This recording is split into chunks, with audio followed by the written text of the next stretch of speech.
Good evening, ladies and gentlemen. Steven here once again, and tonight I want to give you my thoughts on what happened this past weekend at Pocono.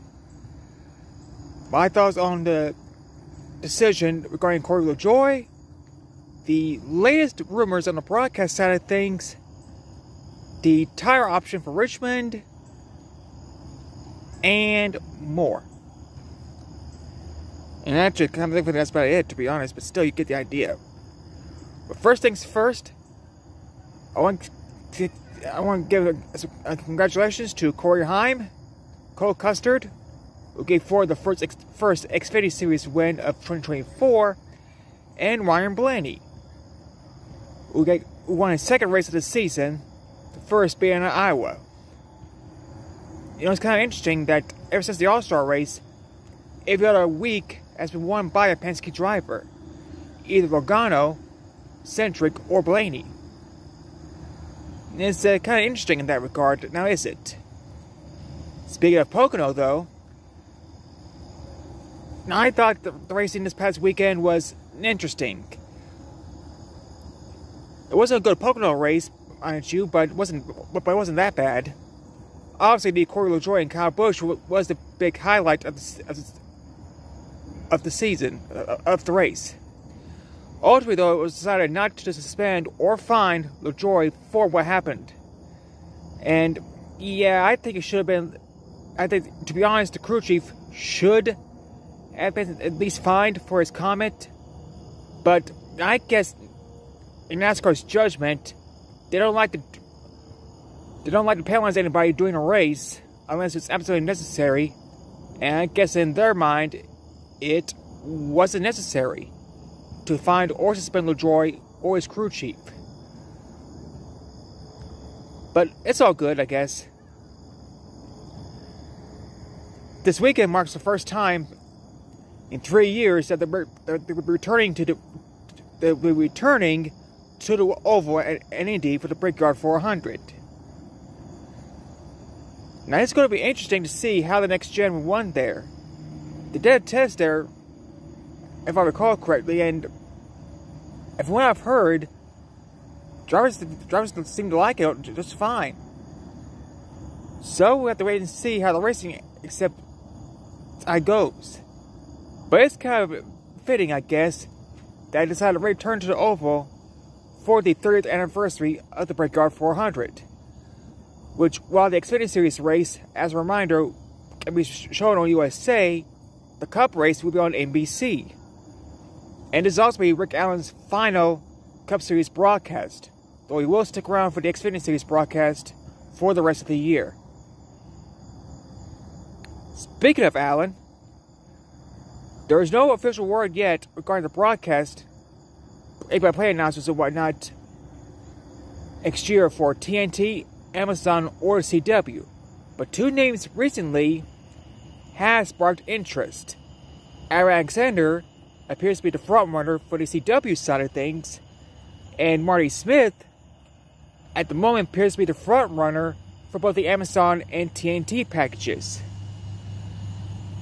Supposedly also reported that Steve Letarte is also a frontrunner, should he leave NBC, to be part of the Amazon and TNT package. Now, I will say all of this. I have never heard... Now, Marty Smith is a good host. I see him host NASCAR now when that was on ESPN.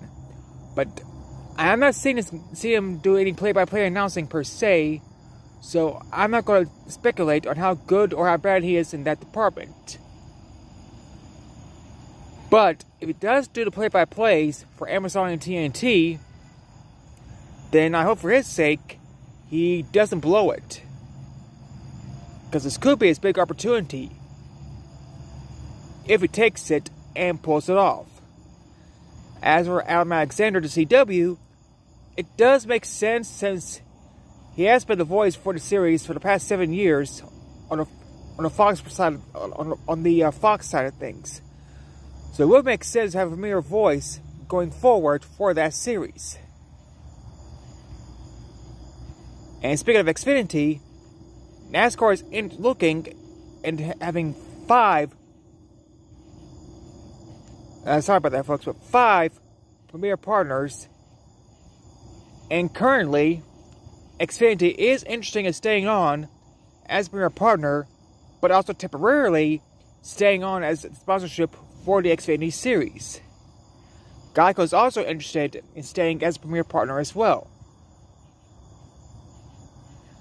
So who is this mysterious partner? Well, from what I've read, it didn't say. Just that they're looking into it, and both Geico and Comcast wants to stay at least in a premier partner role.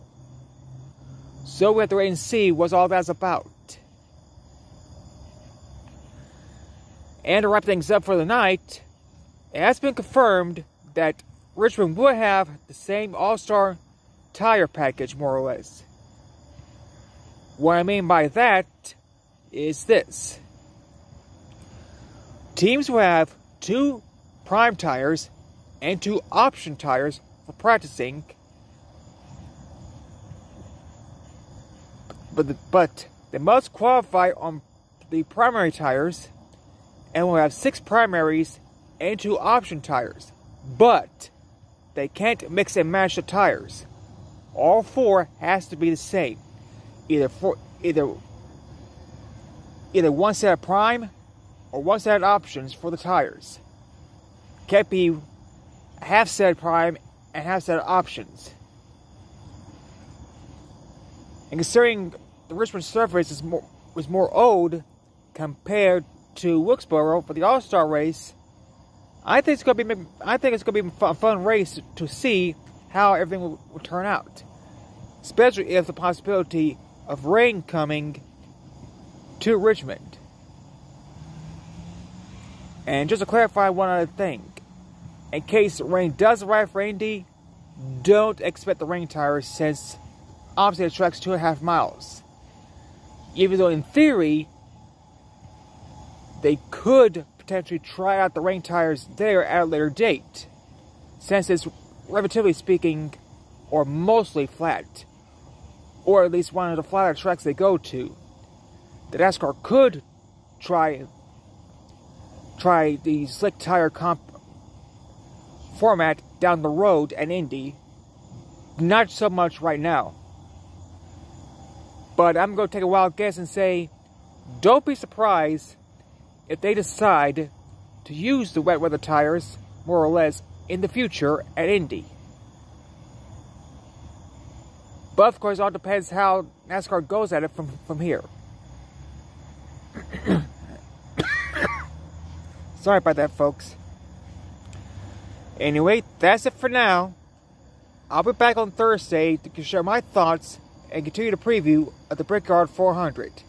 Until then, I'll see all of you next time. Bye!